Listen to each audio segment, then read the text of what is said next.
guys, Bart from TST Industries here.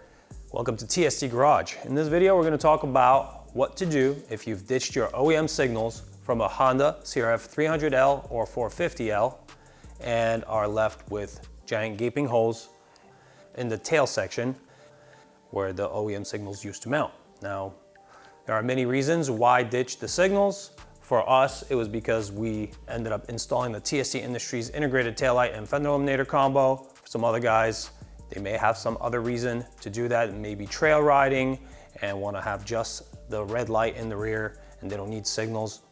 I don't know what your reason is. I'm just here to solve your problem. So in front of me, you'll notice I have several clumps of hardware.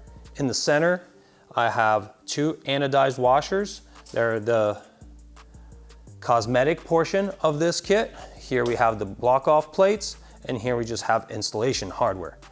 Here in this section, you'll see the different options of the colors that we provide these washers in. They are aluminum, CNC machined, anodized in the colors you see in front of me. They help you customize the look of your bike, or if you just choose black, they'll just be muted out and you won't see much there at all. It'll be very, very stealthy. For this installation, we've chosen the red because it complements the look of the bike and it looks pretty cool back there. First, you'll need to remove the OEM signal, and then we'll show you the stack up of all the different components and how to get it on the bike neat and fast. All right, let's get started. These plates here, have 6 of them. We give ample plates to make the right choice. For this particular vehicle, we're gonna go with this type of plate with the raised section going inside, and then a slightly larger one with a bump out like that will capture it from the inside, and we're basically stacking them with the bubble bump out in the same direction. So flatter part towards the outside, and they stack with the bump out stacking one against the other. All right, on the inside we will have one of these washers. On the outside we have our countersunk screw along with the anodized washer. Fit that together. And we have the flange nut. Obviously the flange goes against that other washer I just put in.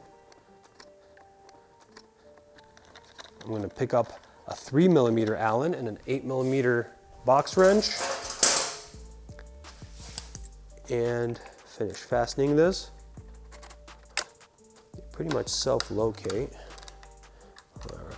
Now you don't want to crush these plastic pieces, so again, exercising a little bit of care and knowing that you're engaging a nylon locking element on the nut and it won't spin off. You don't have to over tighten this, you just fix it against the plastic of the sub tray, and that'll be that.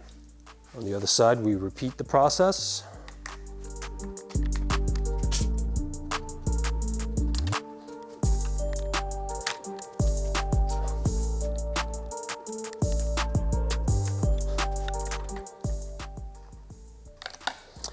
And that is that.